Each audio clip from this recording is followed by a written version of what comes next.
New ইয়র্কে একটা বক্তব্য রাখতে গিয়ে আমি বলেছিলাম, জামাতে ইসলামী যদি দেশ পরিচালনার সুযোগ পায়, কর্মজীবী মহিলাদের কর্মঘণ্টা 3 ঘন্টা কমিয়ে 5 ঘন্টা করা হবে।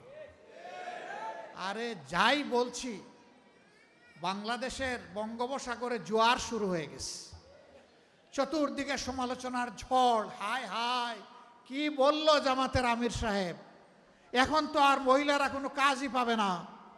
যারা বিভিন্ন কাজে নিয়োগ করবে তারা বলবে, বাবা আমার এই 5 ঘন্টা দিয়ে 8 ঘন্টার বেতন দিয়ে আমার তো পোষাবে না, আমার দরকার নাই মহিলা কর্মজীবী, মহিলা কর্মকর্তা আমার প্রয়োজন নেই। কারণ মালিক টাকা খাবে কেন? আরেক দল বলতেছে, যাও মহিলারা একটু রুজি রোজগার করতো, রাস্তাটা দিলেন আপনি বন্ধ করে।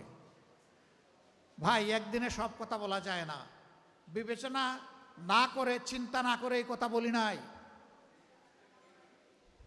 আপনি কি আরেকটা মিটিংয়ে একজন প্রশ্ন করছে ভার্জিনিয়ায়, যে আপনি বলেছেন মহিলাদের কর্মঘণ্টা কমিয়ে দেবেন, এটা কি বৈষম্য না?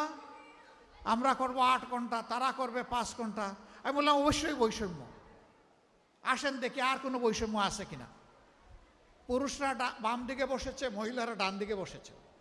পুরুষদেরকে বললাম, বোনরা আপনারা শুনবেন না এই প্রশ্ন, পুরুষদেরকে বললাম যে আগামী 1 বছরের ভিতরে পেটে বাচ্চা নেবেন এমন 2-1 জন পুরুষ থাকলে হাত তুলেন। কেউ তো আর হাত তুলে না, সবাই হাসে আর নিচের দিকে মাথা দেয়, বুঝছে যে আমি কেন প্রশ্ন করছি।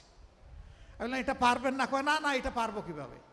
আমি বললাম আচ্ছা ঠিক আছে, বাচ্চা নিতে পারলেন না, আপনার স্ত্রী যে বাচ্চাটা জন্ম দিবেন ওকে একটু বুকের দুধ খাওয়াবেন 2 বছর, যারা তারা একটু হাত তুলেন, নিজের বুকের দুধ।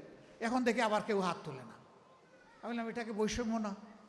একজন পেটে গর্ভধারণ করলো, এরপরে বুকের দুধ দিয়ে বাচ্চাকে বড় করলো, আপনি কিছুই করলেন না, এটাকে বৈষম্য না? তো সে সব কিছু করবে, আবার প্রফেশনাল লাইফে এসে আপনার মতো 8 ঘন্টা কাজ তাকে করতে হবে, এইটাই বৈষম্য। এখন বলবেন যে শিল্প মালিক বাঁচবে কেমনে, সরকারের কাজ হবে কেমনে? অবশ্যই হবে।